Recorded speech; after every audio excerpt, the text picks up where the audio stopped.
Hello everyone, once again you are welcome. So we are here and back to updating you on what is going on in the country right now. So as you can see from the headline, Atiku Abubakar paid a solidarity visit to Malam El-Rufai over his recent attack at the ADC inauguration. Some persons actually said that that attack was sponsored by APC. They actually paid some talks to go and attack the ADC inauguration.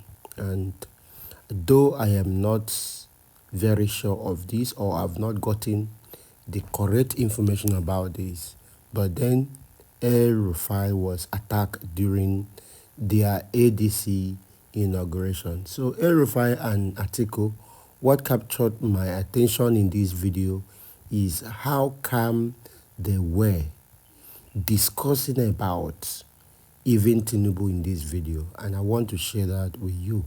But before I share the video, don't forget to support us by subscribing to this channel.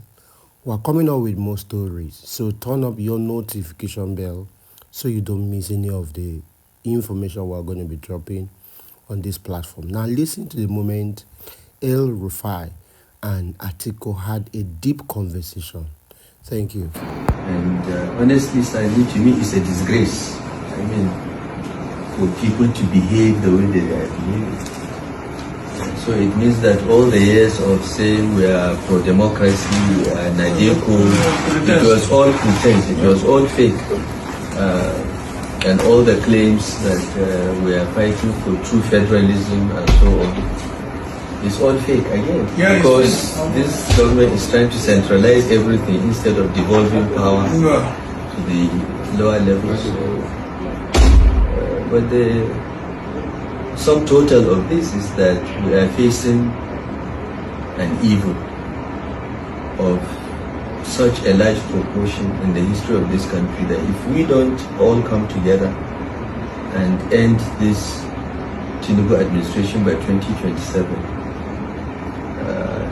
Tinubu will try to be our Paul-Biya. He will be president for life. All the signs are there. This is how Paul-Biya stands. Yes, yeah. All the signs are there. So we don't have a choice. And you are our leader. You have done this fight. You have fought the military. You have experience in democratic governance. And when you and Obasanjo are in charge of this country, no one has been imprisoned because he has different political views. Absolutely not. Never, not once. Even President Buhari, with his military background, never did that. And here we are facing full-fledged civilians.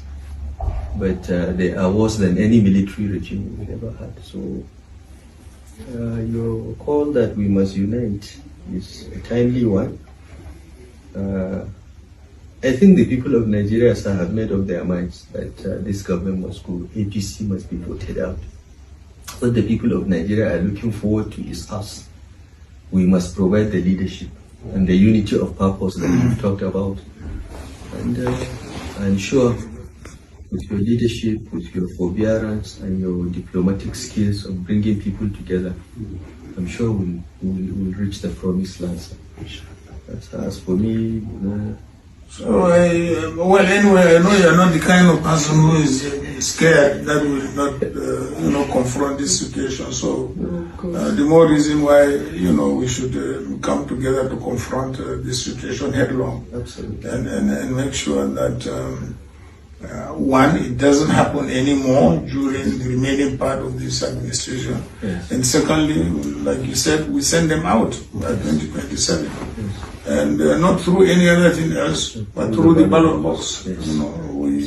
We have had very, very